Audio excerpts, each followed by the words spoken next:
Bienvenue à tous dans cette nouvelle vidéo. Ça sera l'une des dernières vidéos concernant l'aménagement de Charlie, notre nouveau van. On part officiellement demain en direction d'Angers pour le Camper Van Weekend où on vous fera visiter le van et où on viendra vous rencontrer. Et ça, c'est vraiment trop cool. On a vraiment très hâte. Là, on est en train de tout charger. Mathis est en train de coudre les rideaux parce que dernier jour, on s'est dit qu'on allait mettre des rideaux. Voilà, on est comme ça, on fait tout à la dernière minute. Et donc, du coup, entre deux coups de speed, je me suis dit qu'il était quand même temps de faire l'introduction de cette vidéo et surtout de la télécharger avant de partir. Une vidéo sur le chauffage Eberspecher, voilà, le chauffage qui a été posé par un professionnel agréé que vous allez voir juste après. On vous a fait cette vidéo sous forme un peu de questions-réponses et aussi avec un test en conditions réelles à la fin. Donc voilà, je vais vous mettre aussi en même temps le sommaire comme j'ai fait sur la dernière vidéo parce que c'est pas mal, ça vous permet aussi de vous retrouver un petit peu et d'aller au point un peu clé pour revenir au point que vous souhaitez. Enfin, voilà. Ça vous permet un peu de faire ce que vous voulez avec la vidéo et ça c'est très cool pour vous parce que c'est vrai qu'elle est assez longue. On va vous montrer tout ça dans cette vidéo, on espère que ça va vous plaire. Elle est quand même assez complète techniquement, donc c'est une des premières vidéos qu'on fait très technique comme ça après celle sur l'électricité. Je vous mettrai le lien là ou là, ça dépend où YouTube le met. Et puis bah voilà, je vous laisse profiter de cette vidéo. Comme tu veux. Ouais, c'est pas mal, reste comme ça. La cam pour les gens. Ouais.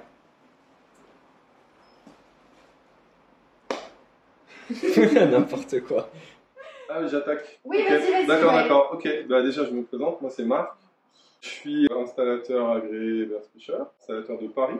Donc là, je fais un grand voyage pour venir vous voir.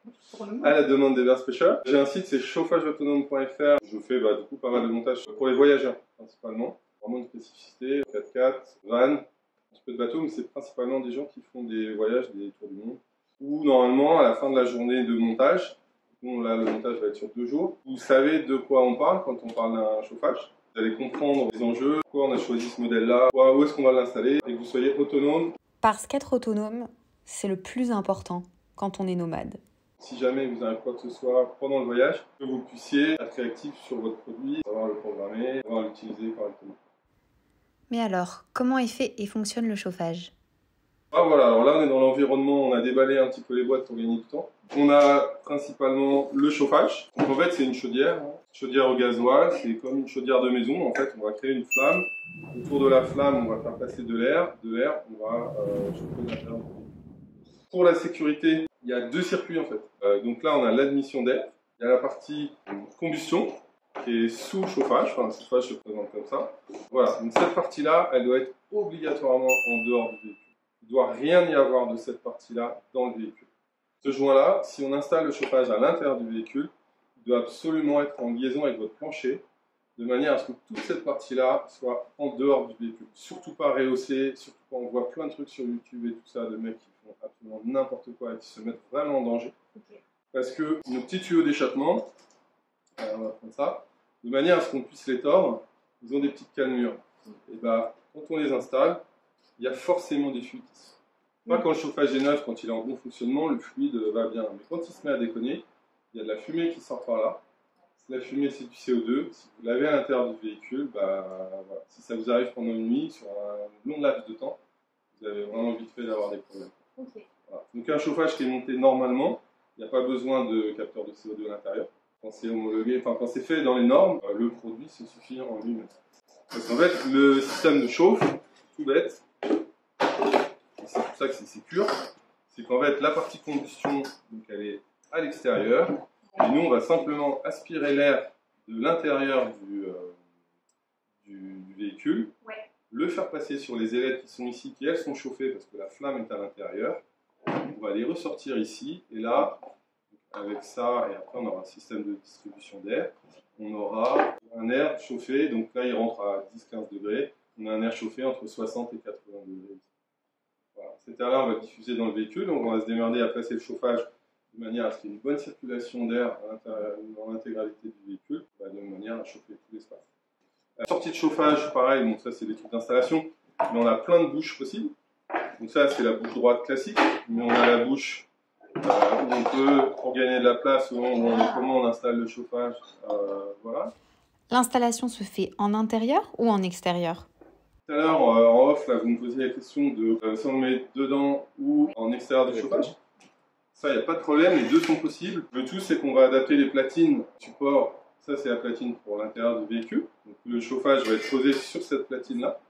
Si on le met sous le véhicule, le chauffage lui sera de côté, sur une platine en L. Également pour la distribution, à l'intérieur du véhicule, on va utiliser de la gaine alu, carton alu, qui est le truc classique. Sous le véhicule, on va utiliser une gaine qui est un petit peu plus costaud, qui va mieux gérer le gravillonnage, l'usure avec le temps, tout ça.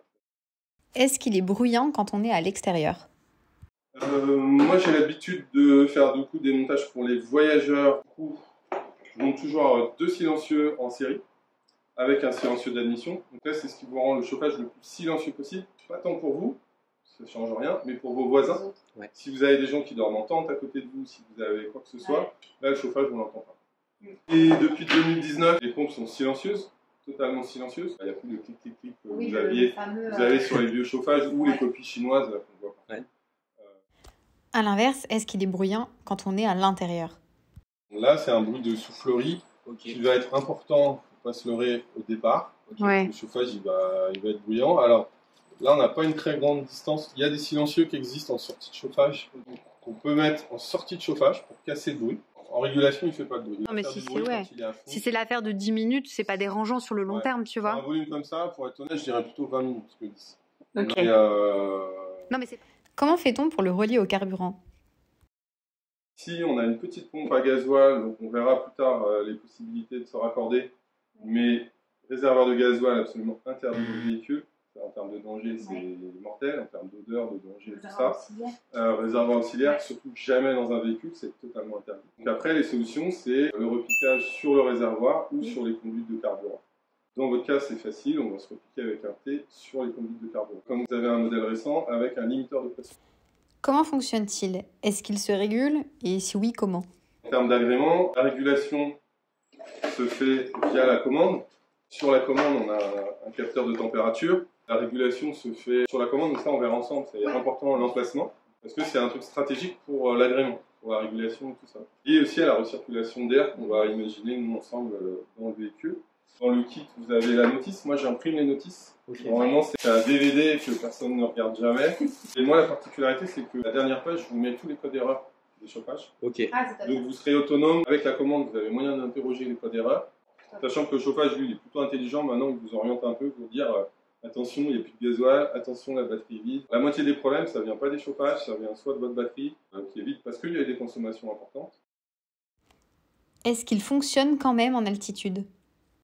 Le chauffage, lui, il est compensé en altitude. Il y a une compensation barymétrique jusqu'à 5500 mètres. J'ai des clients qui, jusqu'à 5500 mètres, ont testé le chauffage. Lui, il est complet. Géré de 0 à 5500 mètres, il y a une correction infinie. J'hésite entre un 2000 watts et un 4000 watts, mais lequel choisir? Dans votre cas, où c'est un volume assez grand, c'était posé la question de savoir si on mettait un 2 kW ou un 4 kW. Le 2 kW est plus cher, donc souvent on a tendance à aller sur le petit modèle. Il y a à peu près 500 € d'écart entre les deux produits. En termes de régulation, le petit il va de 850 watts à 2200 watts, le gros il va de 900 watts à 4000 watts. Donc en fait, au minimum, ils vont fonctionner à peu près pareil. Sur un volume comme le vôtre, c'est clairement un gros qu'il faut mettre. Un petit va avoir tendance à fonctionner à fond tout le temps. Et du coup, consommer beaucoup d'électricité. Parce que même si c'est un chauffage au gasoil, on est relié à l'électricité. Il y a un mode de fonctionnement. Vous avez une température cible. Vous voulez 19 degrés, 22 degrés. Ce soir, c'est la fête, vous voulez 25 degrés dans le camion.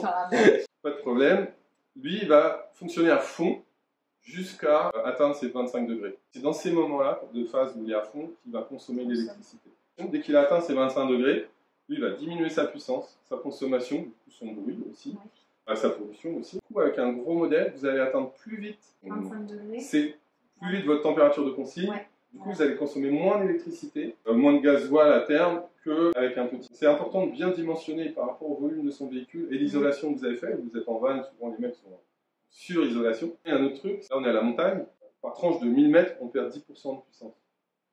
Donc si vous avez des voyages un peu engagés, on verra ce que vous ferez en Europe, mais en Europe on va à 3000 mètres d'altitude maxi, mais là si vous voulez aller au ski, si vous voulez 3000 mètres, 2000 mètres au ski, là c'est 20% de puissance en moins. Sur un 2000 watts, 2200 watts, on perd pas mal. Quoi. On a perdu 400 watts, donc sur un gros volume comme vous, le truc il est à fond tout le temps, et en fait en termes d'agrément, de bruit, de confort, c'est pas la même chose. Quoi. Après toutes ces explications, on passe à quelques étapes de la pause et les petits conseils de Marc. Alors, ça rancune ?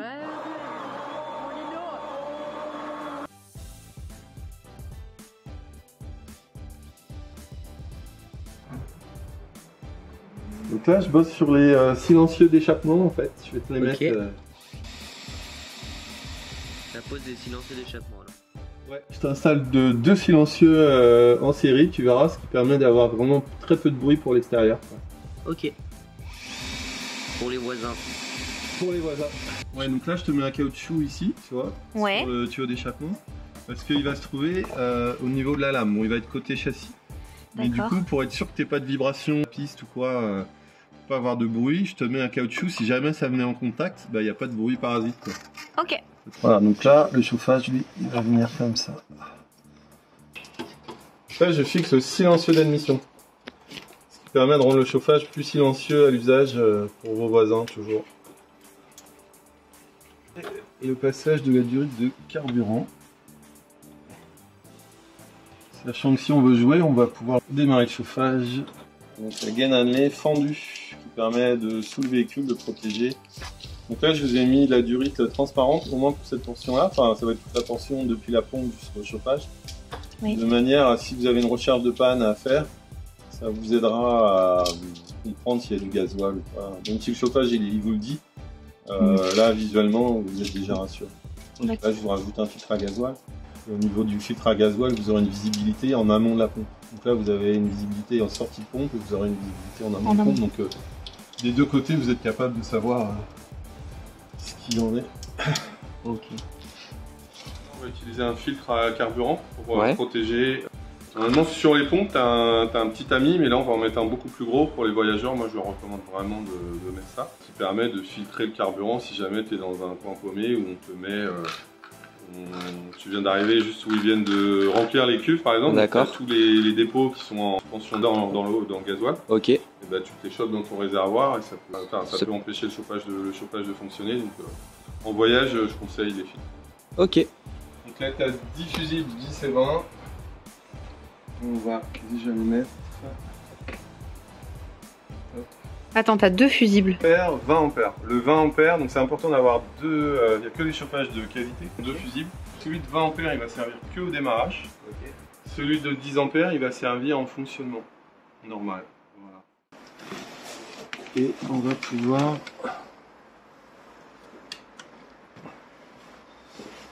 commencer. On va démarrer la mesure. Et on va faire une première tentative de mise en marche du chauffage. C'est intéressant parce que tu as pas mal de paramètres. Donc là, c'est votre tension de batterie. D'accord.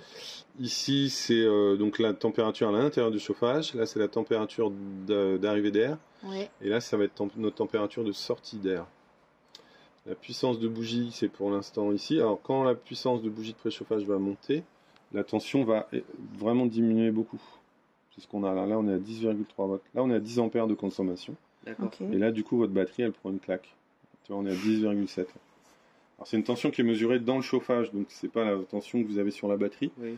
Mais voilà, vous voyez vraiment comme sur la fonction de démarrage, quand on a eu la crête à 10 ampères, on a une vraie conso. Ouais. C'est bon, Salomé, elle est au chaud. Ça fonctionne. Oh, ça pue chez vous là. Là, ça sort à 50 là. C'est pas mal, on va commencer à faire un hammam là. Ça va être cool. Bon, on va pas vous montrer toute l'installation de notre chauffage parce que ça serait extrêmement long et que cette vidéo serait interminable. On vous conseille dans tous les cas de passer par un professionnel agréé pour monter votre chauffage. Tout d'abord pour que votre chauffage reste homologué, c'est-à-dire installé selon les recommandations du fabricant, mais surtout, c'est un appareil dont vous allez vous servir souvent et surtout qui peut être très dangereux s'il est mal installé. Si vous souhaitez passer l'homologation VASP et même si vous ne le faites pas, on vous conseille dans tous les cas, si vous l'installez vous-même, de le faire vérifier par un professionnel. Voilà, vous avez bien compris, on rigole pas avec ça. Bon bah vous l'avez vu, hein. On est à la neige aujourd'hui. Regardez cette vue. La nuit va être fraîche, mais bon, heureusement qu'on a le chauffage Eberspecher. Là, il fait déjà 0. Donc on va voir cette nuit ce que ça donne, si demain on a encore des petits glaçons ou pas. Et coucou tout le monde, bienvenue dans Charlie. Aujourd'hui, comme vous a dit Mathis juste avant, on teste le van à la montagne. C'est le dernier jour de neige, c'est le dernier jour de la station. Donc du coup, on teste ça aujourd'hui et on est trop contents. content. C'est l'occasion surtout de tester le chauffage Eberspecher que vous avez vu en ce début de vidéo, puisque nous sommes à la montagne et qu'il fait très froid. Donc je vais l'enclencher maintenant pendant que je prépare l'apéro. On va du coup vous montrer un petit peu comment ça fonctionne, etc. Et puis surtout pour vous donner notre avis après test en conditions réelles. Alors du coup ce que je vais faire, c'est que je vais l'enclencher en même temps avec vous, comme ça vous allez pouvoir entendre le bruit qu'il fait à l'intérieur. Au moins vous pourrez entendre le bruit, donc ça pourra vous donner un peu un avis sonore sur le chauffage en question. Alors, tac, donc j'ai tourné ma petite molette. Donc là je suis en mode ventilation, donc c'est pas ça. Ouh là là, j'ai été trop vite. Là, je suis en mode chauffage. Donc, c'est ça que je veux. J'appuie sur le milieu. Si j'y arrive, à faire deux choses en même temps, c'est compliqué. Je vais le mettre à 17.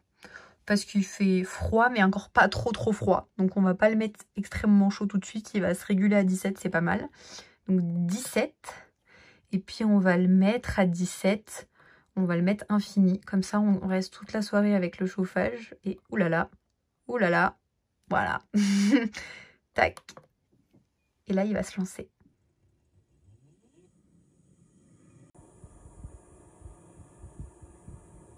Donc là, vous allez commencer à entendre quand ça va se mettre à chauffer. Et en fait, ce qui est vachement bien avec ce chauffage, c'est qu'il va faire un peu de bruit au début, le temps qu'il se mette à 17. Et ensuite, il va se réguler.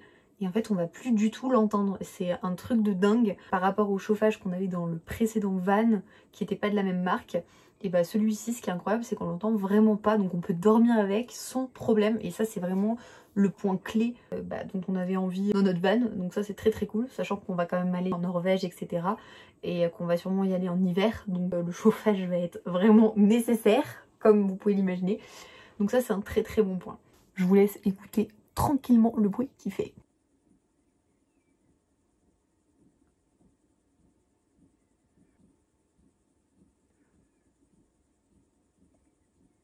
En tout cas, c'est un super bilan pour ce chauffage Eberspecher, on en est plus que ravis. On a dormi toute la nuit avec et on a dormi comme des bébés. Donc c'est pour vous dire que le bruit n'est vraiment pas trop important. Vous pouvez retrouver en légende de cette vidéo, mais aussi sur l'article du blog, toutes les informations sur le chauffage, mais également les coordonnées de Marc, l'installateur. On se retrouve très prochainement pour la dernière vidéo de cet aménagement, c'est-à-dire le van tour. Ça arrivera d'ici mai. Donc d'ici maximum un mois, promis, on vous tournera ça. Et on espère que l'aménagement qu'on aura fait pourra vous inspirer pour votre propre fourgon et que cette vidéo vous plaira. On vous dit à très vite.